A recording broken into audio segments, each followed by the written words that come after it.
So what's the ethical importance of carrying out a patient's wishes when the patient lacks decision-making capacity? I I feel very strongly about this. It's very paramount to me that those wishes are treated with respect, because the patient, when they were in their right mind, took the time to go through and say, this is what I want in these situations. Sure. And to override that, I think is pretty wrong. I know it happens quite a bit. Yeah. And I think it doesn't respect the patient's wishes at all. And, I know if I was in the situation where I filled out an advance directive and I said, I don't want any of this, whether it be a peg tube or a trach or whatever the case may be, if I go through and I fill that out, I don't want anybody overriding that. Yeah. And, these patients have taken the time to go through these, and I'm sure they thought them out when they were filling out the paperwork, and they were in their right mind. And to override that, I think is just wrong. I know we let the family override those things, and I know it can be tough on the family. You don't want to let go, but you need to take into account what your loved one wanted. Yeah. When they were in their right mind. So. Yeah, and also, just consider perspective that maybe the decisions you're making that go against your loved one's wishes are not in the benefit of your loved one, but potentially to the benefit of your own emotional state. Yeah. Oh yeah. It's never easy for anybody to lose a loved one. It never will be easy for anybody to lose a loved one. So trying to satisfy an emotional satiety on your behalf is unethical and unfair to somebody that's made it very clear what their desires are, what they consider life to be, and the kind of life they wish to live. Yeah, I completely agree. And I wish there was some way to make that stop happening.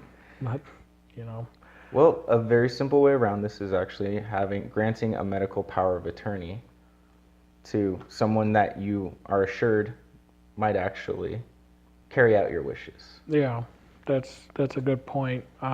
Once you grant that power of attorney, it doesn't matter that somebody is a closer relation to you. Your power of attorney has the decision-making power because you've appointed them. Yeah.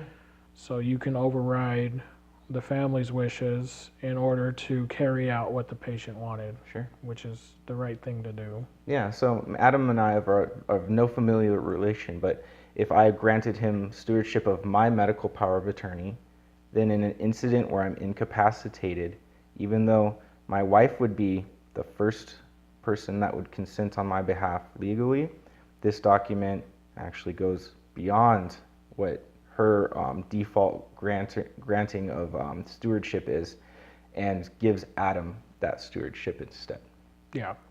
So it's very important when determining who is going to be your medical power of attorney that they're very well trained on what you would expect to happen in these situations.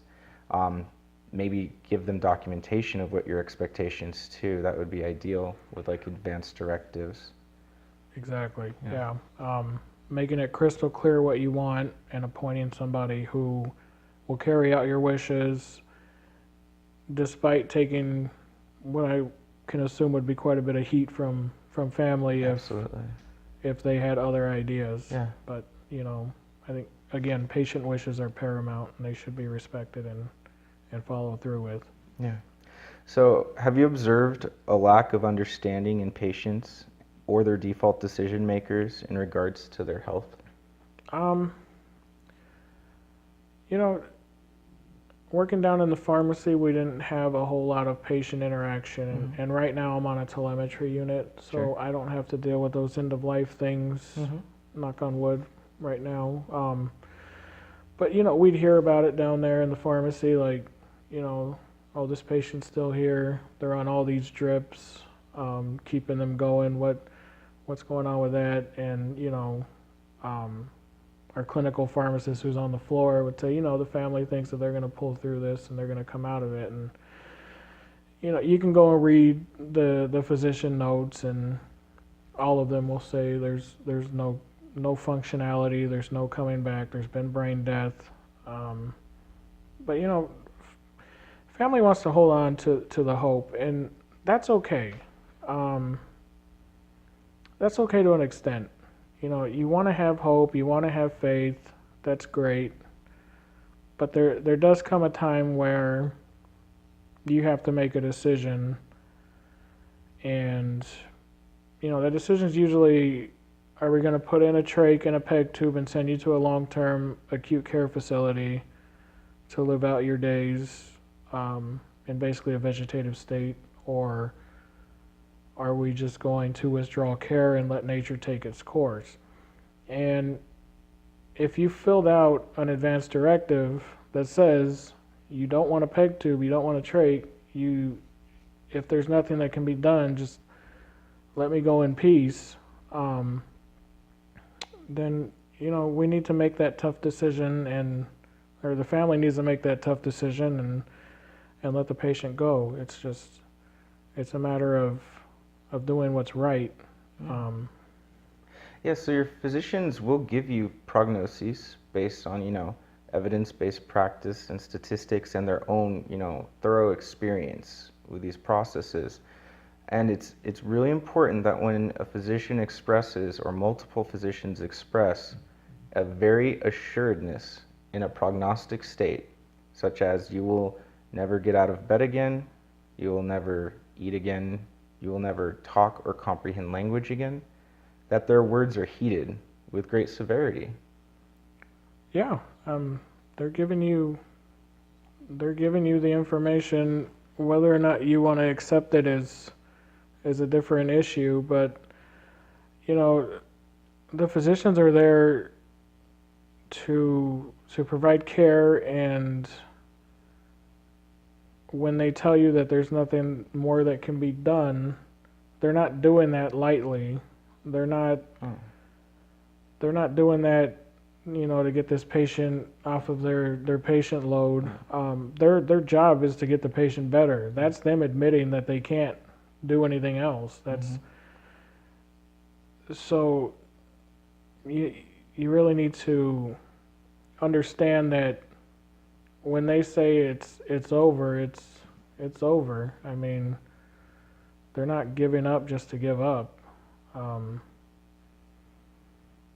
People may think that, well, maybe we can get a different doctor to say something different, or, I've seen things on TV where people pull out of this, and TV's fun to watch, but TV's not real. When the physician says it's over, it's over. And when multiple physicians say it's over, it's definitely over. Yeah. That's when, generally miracles don't take place. Yeah. And in terms of what, you would consider a miracle in these kinds of situations taking place, maybe it's happened. It's probably 1 in a million. It's probably not going to happen for you. Yeah. Especially with multiple complications, or when we're dealing with, elderly patients. There's so much that goes into this, so just heeding the words of your physician and really absorbing what they're saying is really important when they give you prognosis. Yeah.